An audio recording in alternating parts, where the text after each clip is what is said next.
आखिर कैसी दिखती है राजकुमारी मारवण? ये देखने के लिए मालवण का खास दूत पूंगल की ओर चल पड़ता है। काफी लंबी यात्रा करने के पश्चात वो पूंगल पहुंच जाता है और पास ही के एक बाग में अपना डेरा डाल लेता है। सायंकाल हुई तो राजकुमारी मारवण अपनी सखियों के साथ बाग में घूमने के लिए आई। राजकुमारी मारवण अब पूरी तरह एक खूबसूरत युवती बन चुकी थी। उसके मुख पर सूर्य सा तेज था, खूबसूरती ऐसी कि चांद की चांदनी भी उससे ईर्ष्या करे। दूत ने जब उसको देखा तो देखता ही रह गया। राजकुमारी के जाने के काफी देर बाद दूत अपने होशो हवास में लौटा और चुपचाप वापस नरवरगढ़ की ओर चल दिया। दूत वापस आया तो देखा राजकुमारी मालवण बड़ी बेसब्री के साथ उसकी प्रतीक्षा कर रही थी। दूत को देखते ही बिना एक भी पल गवाए मालवण बोल पड़ी, कहो दूत, क्या तुमने राजकुमारी मारवण को देखा? कैसी दिखती है वो?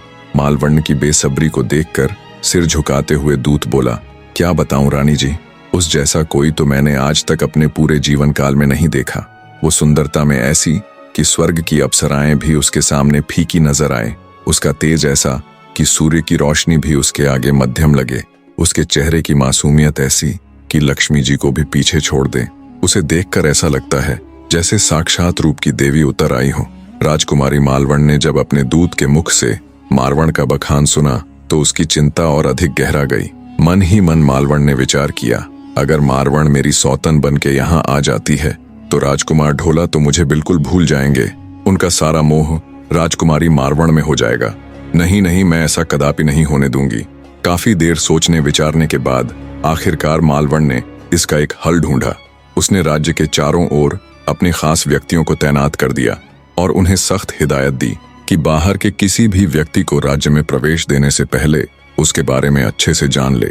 यदि पूंगलगढ़ से कोई व्यक्ति हमारे राज्य में प्रवेश करे तो उसे मृत्यु के घाट उतार दिया जाए। राजकुमारी मालवण ये कतई नहीं चाहती थी कि कोई भी पूंगल निवासी राजकुमारी मारवण का संदेश लेकर यहाँ आए और राजकुमार ढोला को सब पता चल जाए।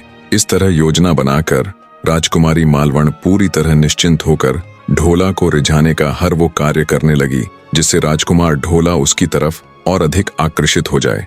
इधर राजकुमारी मालवण अपने पति को रिझा रही थी तो दूसरी तरफ राजकुमारी मारवण भी अब उनकी राह देखने लगी थी।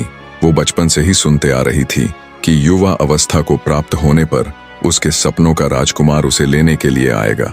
राजकुमार ढोला के प्यार में राजकुमारी मारवण इस कद्र तक डूब गई थी कि अब हर दिन का सूर्योदय उसके लिए ये उम्मीद लेकर आता कि शायद आज उसके सपनों का राजकुमार, उसका पति, उसे लेने के लिए आ जाए।